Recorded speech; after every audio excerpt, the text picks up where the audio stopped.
Nagsimula na ang 2 araw na pagsasama ni na Rebecca at Morgan sa isang tahimik na farmhouse kasamang kanilang mga anak. Sa wakas, buo at magkakasama na ang quadruplets na sina Athena, Arjen, Azriel at Alicia. Sa kabila ng matinding emosyon at luha sa muling pagkikita ng buong pamilya, nananatili pa ring matigas ang paninindigan ni Rebecca na protektahan ang kanyang puso. Ngunit sa isang mabilis na halik ni Morgan, muling niyanig ang mundo ni Rebecca at nasubok ang kanyang mga pader. Mapanindigan kaya ni Rebecca ang kanyang mga patakaran o tuluyan na siyang mahuhulog muli sa alindog at pagmamahal ni Morgan? Panoorin at subaybayan natin ang mas nakakapreskong mga eksena dito lang sa ating kwento. Rebecca POV.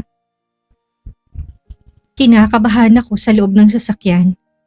Hindi ko akalaing ganito pala katensyonadong pakiramdam kapag papunta ka sa isang lugar na alam mong kasama mo siya. 2 days lang. 2 days naman. Kaya ko to, sigurado ako. Napansin ni Marlon ang nanginginig kong daliri sa kandungan. Tahimik niya itong hinawakan, parang sinasalo lahat ng kabog na ayaw tumigil sa dibdib ko. Rebecca, bulong niya, soft but firm. You're stronger than this. Kung kinaya mo ng 6 na taong mag-isa, you can handle 2 days with him. Hindi ka niya masisira, okay? Napatingin ako sa kanya, pilit ngumiti. I know. I'm just scared. Natatawa pero gentle niyang sabat. Natural lang, but you're not walking into this alone. Tawagan mo ko anytime, kahit na anong oras. I will come. Huminga ako ng malalim. Thank you, Marlon. Lumingon ako sa likuran. Tahimik sina Azriel at Alicia. Parehas may hawak na malilit na backpack, mga matang puno ng tanong. Hindi sila nagsasalita pero alam kong curious sila. Pero may excitement din sa mga mata nila. Mommy, where are we going? Tanong ni Azriel, halos pabulong. I smiled softly. We're visiting someone important. Hindi ko pa kayang sabihin ng diretso. Hindi pa ngayon. Pagdating namin sa tapat ng farmhouse, napalunok ako. I blink a few times, trying to take everything in. This is it. Sabi ko habang binubuksan ni Marlon ang pinto. Nauna siyang bumaba, sa kanya ako inalalayan pababa. Sumunod ang 2 bata at agad na kumapit ang malilit nilang kamay sa magkabila kong palad. Ang higpit, parang natatakot na mawala ako. Nang maibaba ni Marlon ng 2 maleta, lumapit siya ulit sa akin. Hinawakan niya ako sa magkabilang balikat ko. I steady on mine. Call me immediately if anything happens. Kahit maliit. I don't care kung gabi-gabi. I will come pick you up. Tumango ako. Alam kong totoo ang boses niya. Walang halong drama. Dito kasi sa property ni Morgan, kami lang. Walang maid. Walang bantay. Just the 6 of us. Bigla siyang yumukot, hinalikan ako sa pisngi. A soft goodbye. Sunod na hinalikan niya rin ang 2 bata sa noo. Be good, okay? They nodded, waving at him. Nang tuluyan ng umalis ang sasakyan ay para akong iniwan sa gitna ng tahimik na mundo. Kumawak ako ng mas mahigpit sa kamay ni na Alicia at Azriel habang nakapakong tingin ko sa bahay. The farmhouse was unexpected. Hindi tutulad ng luma at commercial-looking farmhouse ng mga magulang ni Morgan. Mas cozy, mas personal. May malaking porch, may nakasampay na wind chimes na pinapaikot ng mahinang hangin. Wooden walls na malinis tingnan, painted in warm earth tones. Flower boxes sa gilid at ang paligid, God, forest sa likuran, makapal, berde, malalim. Sa kanan, open field. Sa kaliwa, mahabang stretch ng pine trees. At ramdam mong lamig ng hangin, yung tipong nahaplo sa balat mo't magpapa-deep breath ka na lang ng kusa. Hindi ko alam na may ganito palang property ang pamilya nila at hindi ko alam kung bakit parang ang tahimik pero ang bigat ng pakiramdam ko. Napasinghap ako nang biglang bumukas ang pinto. Lumabas si Athena, nakalugay ang buhok, naka-cream dress. Kasunod niya si Arjen na may daladalang maliit na toy car at sa likuran nila si Morgan. Agad na napaangat ang kilay. Simple lang ang suot niya. Plain gray na shirt at faded jeans. Parang mambubukid kung titignan. Pero hindi pa rin natatapan yung presence niya. Yung tikas, yung undeniable magnet ng isang lalaking kahit hindi magsalita, may dating na. Nangingiti ang dalawang bata pero nang makita nila, ang mga kasamay parang sabay sumabog ang ingay. Ashriel! Sigaw ni Athena. Alicia! Tili ni Arian at bago ko pa mapigilan, kumalas ang dalawang batang hawak at kumaripas ng takbo papunta sa mga kamukha nila. Napanganga ako sa sandali ng tanawing nakikita ko ang mga anak ko. Kompleto sila. Ang quadruplets ko, buo na sila. Parang natutunaw ang puso ko habang pinagmamasdan sila. They didn't hesitate. They didn't slow down. They hugged each other like they had known each other forever. Tumili pa ang apat. Naghalakhakan, nagkamay at nagyakapan at nang tumingin ako kay Morgan, catching his eyes, nakita ko yun. Yung ngiti ngayon ko lang nakita. Ngiting may relief, ngiting masakit sa dibdib ko. Because for the first time, nabuo ang apat na anak namin sa isang lugar at ako ang hindi handa para doon. Para ako na-freeze sa kinatatayaan ko na magkahawak kamay ang quadruplets na tumakbo sa maluwag na playground. Nagkakagulo, nagpapalitan ng tili, lahat effortless, para kung tinutusok ng libong karayom sa bawat paglapit niya. Nalipat ang paningin ko kay Morgan, may halong kapal ng mukha. Bumaba siya sa porch at humakbang na para natural lang sa kanya ang lumapit na parang walang pader na nakapagitan sa amin. Mabilis akong napaatras bago pa siya makalapit sa akin. Ayusin mong distansya mo, madiin kong sabi. Inangat ang palad ko na para pigilan siya. You can watch me, but you can't near me. One step closer, Morgan, and I swear. Pero tinawanan lang ako. Hindi yung mockery na nakakasakit, kundi yung tipong kilalang kilala niya pa rin ako. Nakakainsulto, nakakabwisit, at sa isang banda, nakakatakot. Kasi alam kong kayang-kaya niya akong basahin kahit kailan ko pa gustong itago ang sarili ko. Rebecca, halos pabulong yung tawag. Parang sinusubukan niyang pasukin yung space na pinoprotektahan ko. Nope, not happening. Bago pa niya ako maisahan, agad ako matras ng isang hakbang saka umikot ng bahagya. Hindi ko siya tinignan. Ayaw kong makita yung bahagyang ngiti niya na parang nagtagumpay na naman siya. Bitbitin mo yung mga maleta, sabi ko, diretso't malamig. Ipasok mo sa loob and prepare snacks for the kids. Baka gutom na sila pagkatapos maglaro. Hindi ko siya hinintay sumagot. Hindi ko rin siya binigyan ng chance. Kasi kilala ko si Morgan. Bibigyan niya ako ng linya na ikinakalat sa dibdib kong hindi dapat kumalat. Kaya dumiretso ako. Mas mabilis pa sa tibok ng puso kong ayaw huminahon. Lumapit ako sa mga bata. Pilit hinuhugot ang sarili ko mula sa presensya ng lalaking naninindigan pa rin sa likod ko. Nararamdaman ko pa rin ang tingin niya. Yung tinging kahit nakatalikod ako, parang yakap pa rin niya ako. Mommy, look! They have swings! Sigaw ni Ashriel. Halos mabali ang leeg. We can run here! Ang laki, Mommy! Dagdag ni Alicia. Halos lumipad ang buhok niya sa hangin. Napangiti ako kahit kinakain ako ng tensyon. Nang marating ko sila, yumuko ako para isecure ang buhok ni Alicia sa likod ng tenga niya.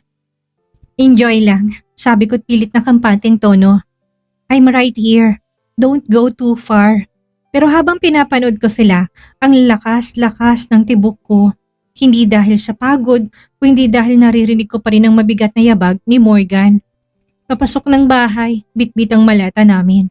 At kahit hindi ko gustong isipin, I knew he was smiling. I knew he was amused. And I hated absolutely. Hated that a part of me felt that dangerous pull again. This is going to be a long 2 days. As in, hell long. At nagsisimula pa lang kami. Biglang yumakap sa akin sina Athena at Arian ng buong higpit. Para bang ayaw na nila akong pakawalan. We miss you so much, Mommy. Sabay sambit nila. Yakap-yakap ang mga binti ko. Para akong natunaw sa sandaling yon. Pero bago pa ako makasagot, sumabad ang dalawang maliit na boses sa tabi namin. Mommy? Why you call mommy our mommy? Paglingon ko nakatingala sina Ashriel at Alicia. Parehong kunot noo, parehong confused, parehong parang may malaking tanong na gustong masagot ngayon na. Napangiti ako, yung tipong lumambot ang puso ko kahit nanginginig pa rin ang loob ko kanina. Lumuhod ako sa harapan nilang apat. Isa-isa kong hinaplos ang pisngi ni Alicia at Ashriel habang kapit pa rin sa damit ko sina Athena at Arya na parang stuffed toys na ayaw bumitaw. Hey, marahan kong simula. Marami pa akong hindi sinasabi sa kanila. Listen to me, okay? All four of you. You are mine. Hindi lang sila. Tinuro ko sina Athena at Aryan. Kung hindi kayo rin. Nagkatinginan silang apat, sabay-sabay na namilog ang mga mata. So? Magkapatid talaga kami? Tanong ni Ashriel, halos hindi makahinga sa excitement. Yes, sagot ko, masuyong tinapik ang ilong niya. Your siblings, all of you, came from me. Kaya kayo magkakamuka, kaya pare-pareho kayo may mga mata ng katulad sa akin. Ugali ko at medyo may hawi kayo sa daddy nyo. Pero all in all, akin pa rin. Napatawa ako ng konti, lalo nang makita kong gulat na gulat silang apat. Lumaki ang malilit nilang mga mata. So mommy, we are four? Tanong ni Athena, hawak pa rin ang damit ko. Yes, sweetheart. Four kayo. Quadruplets. Sabay-sabay silang napanganga tapos parang may pumindot sa play button. Nag-ingay silang lahat ng sabay-sabay. Oh my God! Quadruplets nga tayo! Kaya pala same face tayo! Kaya pala we like the same snacks! Kaya pala, when they cry, I feel sad too! Halos matawa ako sa sunod-sunod nilang hirit pero ramdam kong pagsikip ng dibdib ko. This exact moment, I never thought I'd get to experience it. Yung apat na anak ko sa harap ko, magkakahawak kamay, magkakatinginan, natutuwa at tanggap ang isa't isa in seconds. Kaya dahan-dahan kong hinawakan ang magkabilang pisngi ni Aryan at Athena. Saka ko inakma ang mga palad ko kay Alicia at Ashriel. One more thing, dagdag ko't medyo pa-emotional na ako. You're not just siblings, you're a family. You always have each other and you always have me. Parang sabay-sabay silang nalusaw. Niyakap nila ako. Apat na maliliit na katawan na halos itumba ko sa damuhan. Ang higpit, ang init, ang totoo. We love you, mommy! Chorus nila at halos mag-echo sa buong lugar at hindi ko napigilang mapapikit. God, kung may hiling man na hindi ko hinihingi, eto na yun. At ramdam ko kahit hindi ko gusto na mula sa malayo may isang lalaki nakamasid sa amin. At alam kong naririnig niyang lahat. Alam kong ramdam niya rin. At mas lalong nadudurog ang puso ko. Daddy! Parang kitlat ang sigaw ni Athena. Napako ako sa kinaluluhuran ko. Para bang bumaon ang mga tuhod sa lupa. Sabay-sabay namang napalingon ang apat na bata kay Morgan. At bago pa ako makahinga, dinugtungan agad ni Aryan. That's our daddy! Our real daddy! Ramdam ko kaagad ang pagbigat ng paligid. Si Ashriel at Alicia parehong nakatingin sa akin. Lumaki ang mata, puno ng tanong, ng pag-asa para bang isang maling sagot lang mula sa akin, mababasag yung maliit na mundo nila. At alam kong wala na akong takas. This is the moment. Hindi ko na pwedeng ipagpaliban. Dahan-dahan akong tumayo, parang may mabigat na humihila sa dibdib ko. Pagharap ko, sakto namang papalapit si Morgan. May dala siyang tray na may mga sandwiches at isang pitchel ng orange juice. Casual and calm ang itsura niya pero sa mata ko, ibang bigat ang bitbit niya. Naramdaman ko ang maliit na kamay na kumapit sa akin. Si Alicia, hinihila ang laylay ng blouse ko na parang nagsusumamo. Si Ashriel naman, mahigpit ang hawak sa kamay ko. Si Morgan, paglapit, marahan niyang nilapag ang tray sa maliit na mesa. Halos sabay namang tumakbo, sina Athena at Aryan papunta sa kanya. Kumapit sa magkabilang kamay niya. Agad niya yung hinawakan pabalik at kahit pilit niyang pinipigilan, nakita ko yung panginginig ng bibig niya. He's our daddy! Muling sambit ni Athena. Halos nanginginig ang labi sa excitement. Right, mommy? Segunda ni Ariane, proud at puno ng gigil. Sabay-sabay na tumingala sina Asriel at Alicia sa akin. Dalawang pares ng mata, innocent, hopeful, waiting for the truth. At hindi ko mapigilang mapalunok. Nanginginig ang buong katawan ko, pero pilit nang umingiti. I felt my eyes sting even before the words came out. Yes, mahina akong sabi pero malinaw. Siya ang tunay niyong daddy. Para silang apat na sabay-sabay na huminga ng malalim. Then, biglang may pumalaho ng iyak. Umiiyak si Alicia bago pa man ako makagalaw. Yung hikbi niya, yung tipong walang preno. Sumunod si Asriel. Tumakbo papunta kay Morgan. Kumapit sa damit nito na parang natatakot na mawala ulit ang ama na ngayon lang nakilala. Daddy! Sigaw ni Asriel. Wasak ang maliit na boses. Si Morgan, oh my God, naginit ang bawat sulok ng mga mata ko. Hinayaan ko lang ang mga luha ko. Nakatayo lang siya doon pero nakita ko, ramdam ko na parang nag-crack sa dibdib niya. Kita kong pagtaas baba ng mga balikat niya. Parang hindi siya makahinga. Hindi siya makapagsalita. Tanging nagawa niya lang ay ang iluhod yung sarili niya para abutin yung dalawang anak na ngayon ay nakayakap na sa kanya. Humihikbi ng walang parenong parang nalunod sa emosyon. I'm here. Bulong ni Morgan. Paus. Halos wala ng boses. I'm here now. I'm not going anywhere. Hindi ko alam kung anong mas mabigat, yung luha ng mga bata o yung luha sa mata ni Morgan na pinipilit niyang pigilin. Pero tumulo pa rin nang makita ko silang magdikit-dikit. Apat na maliit na katawan na parang pinagtagpo ulit ng isang sirang pamilya. At doon talaga tinamaan. Hard. Because for the first time, nakita ko si Morgan, hindi bilang galit, hindi bilang asawa ko, kundi bilang ama na nikawan ng pagkakataon. Daddy, don't leave us again! Iyak ni Alicia habang nakayakap sa leg niya. We waited for you! Dagdag ni Asriel, halos hindi makapagsalita sa pag-iyak. Morgan closed his eyes, mahigpit at parang pinipigilan ang sariling bumagsak. I'm sorry, bulong niya. I'm so damn sorry, my babies. Naramdaman kong matinding kirot na parang humati sa puso ko because for the first time, lahat kami umiiyak at hindi ako sigurado kung kakayanin ko pa ang susunod. Group hug, mommy! Sigaw bigla ni Ashryn. Punong-puno ng luhang mga mata pero may ngiti na sa labi.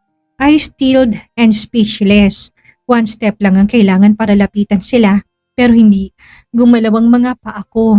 Parang may invisible string na nakapagitan sa amin ni Morgan at hindi ako sure kung handa akong tawirin yun. Nagkatinginan kami ni Morgan. For a second parang sumikip ang dibdib ko. Yung tingin ni Morgan, may kung anong lambot, pleading, almost pero hindi ko hinayaan ang sarili ko na lumubog doon. Pinilit kong ibaling ang tingin ko sa mga bata pero mas mabilis sila kaysa sa lahat ng iniisip ko. Nagkatinginan sina Asriel at Ariane. Parang may tahimik na kasunduan na parang, let's get mommy! At bago ko pa man ma-process ang lahat, tumakbo silang apat papunta sa akin. Mommy, come! Hinila agad ni Alicia at Atina ang kamay ko. You're part of this!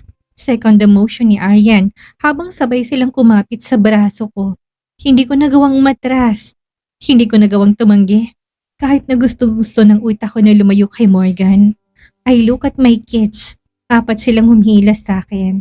Excited, desperate, sobrang saya. At paano ko pipigilin ang moment na to?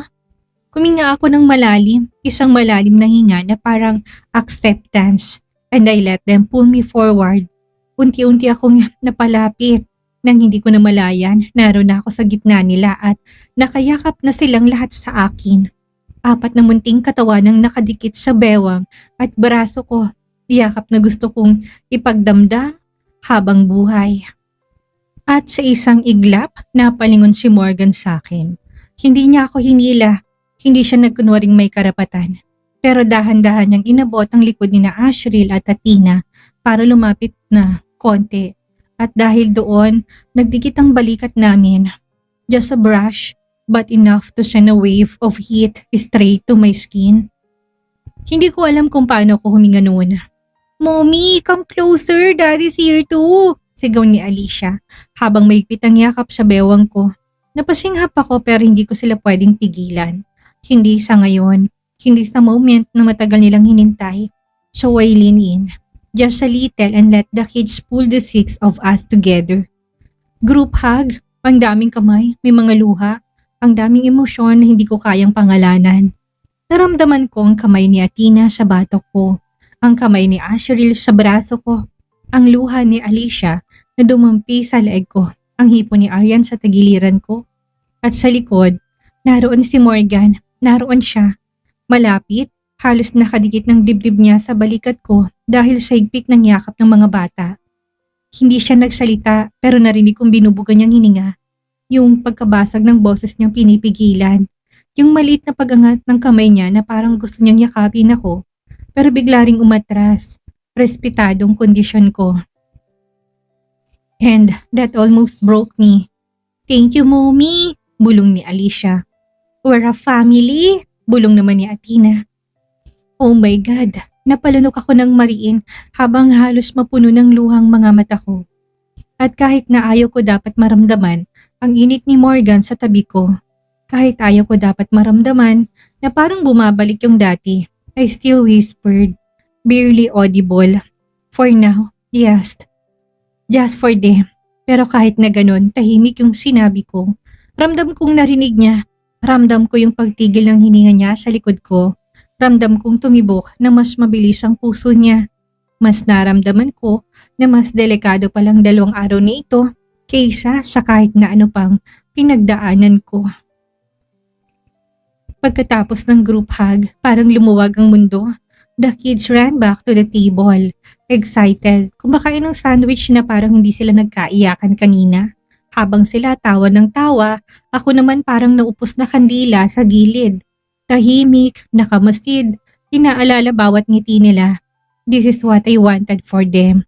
Buo, masaya, walang iniisip. Napangiti ako pero hindi ko maikakaila. May kirot sa dibdib ko.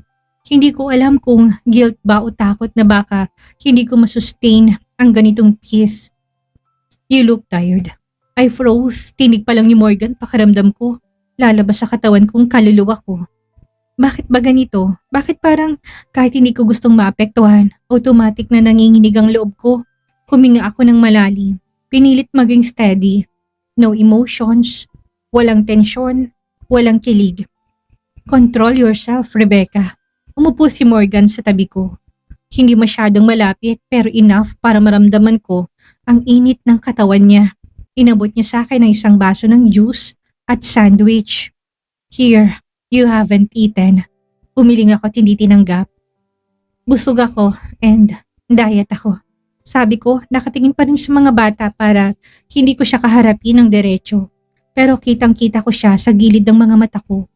Tumango siya, hindi nagpumilit. Nilapag lang niya sa maliit na mesa sa tabi namin. Tahimik siyang umupo, parang hindi siya yung lalaking kaya akong ubusin sa isang tingin. Pero ilang segundo lang nagsalita siya. Thank you, Rebecca. His voice softened. Too soft for doing this. For staying. For giving me these 2 days. I'm really happy. More than you think. Napatingin ako sa kanya pero mabilis lang. Bumalik agad ang tingin ko sa mga bata bago ako sumagot. Don't expect anything from this, malamig kong sabi. I'm not doing this for you, Morgan. Ginagawa ko to para sa mga bata.